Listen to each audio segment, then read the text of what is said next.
Today's topic is happiness and why is it simple and hard at the same time. And this is excluding like life-shattering situations, disasters, like very dire situations, like losing a family member, something like that. It doesn't count, or it may. You may ask, why would I listen to you? It's just my perspective. You don't have to. The first bullet point is about altering the way of thinking. It is more about perception than it is about reality or what you consider to be reality. Like you've heard of it 1,000 times.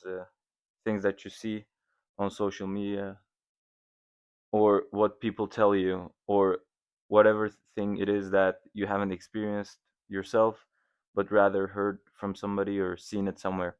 It's not within your reality to perceive, and it's more about how you think about the things that you go through rather than how to say making it a universal reality because everybody has their own. This also connects with believing if you deserve it or not. You may internally hate yourself because you're not doing things that you actually want to do. This is directly correlated, believing if you deserve it and how true you are to yourself. Are you working on stuff that you actually care about or doing things that you actually enjoy or make you happy? It doesn't need to be the action that makes you happy, but uh, action may make you happy, but you need to focus on the outcome. Is it gonna make your life better, or is it gonna make you happy to see something come to your reality? And this also comes with some limitations, like limitations on your freedom and reality. Like a new car might make you happy, but you may not have the means to buy it, so it's not within your freedom or limitations to do so. The other bullet point goes going through life versus actually living. If anybody truly realizes that they live every minute once and it never comes back, it kind of forces you to see the good things in life if you've already achieved the prior bullet point, which was believing if you deserve it or not. Because when you actually look back on it, it's literally the resemblance of an hourglass. The sand doesn't go backwards; it only goes down through the narrow part. It never comes back, and there's only some sand. It's not unlimited. It's outside your limitations, so you can't really do it. All right. The other bullet point goes: do you seek happiness or peace? Happiness is more along the lines of something like this. This is what happiness looks like.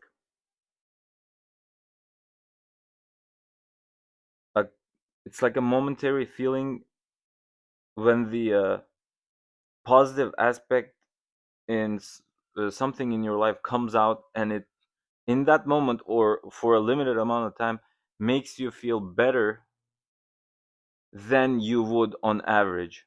Like if this can be different for people. Like there's some moody people, they might be down here, and coming up here might make them feel happy, or you can be pretty content with your life and then you can be happy here, and this is your average. This is not happy for you, but this is happy for this person.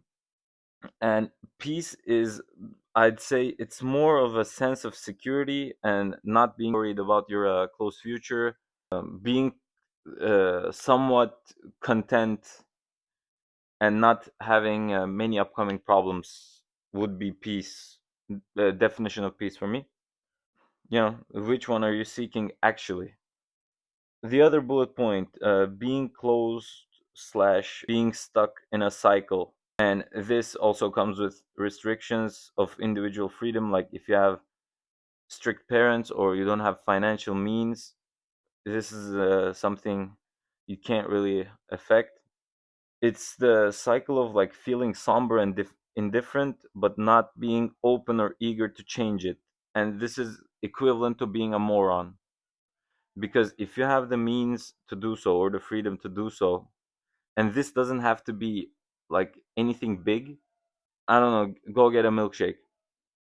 If you're feeling somber or very indifferent or very numb to life in general, and you have the freedom or the means to do something about it, and you do nothing about it, this is being a moron.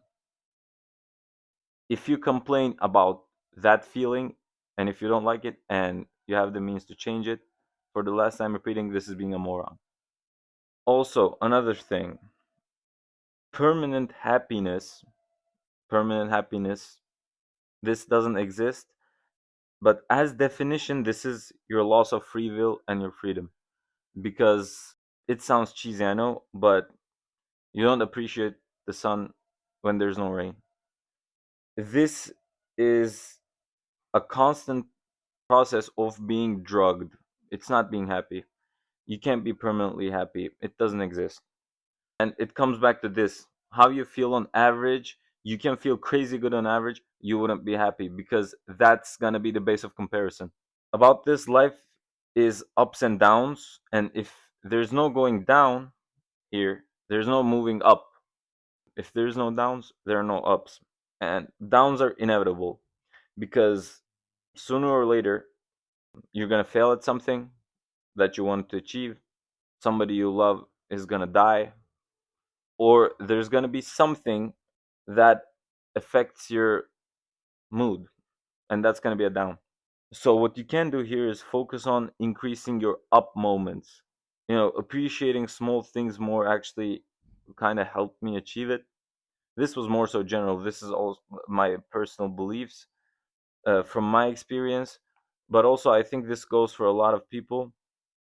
And also, thing to mention here is that happiness is an idea sold to us by our parents, our family, our educators, because you have to keep a person motivated to keep living.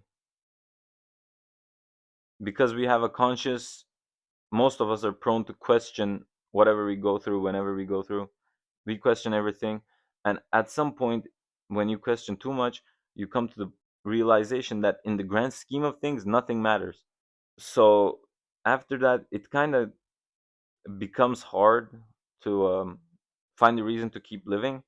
So you get motivated. People or the world around you makes you believe that something that you can get or some feeling you can achieve or something you can try is going to give you a sense of happiness.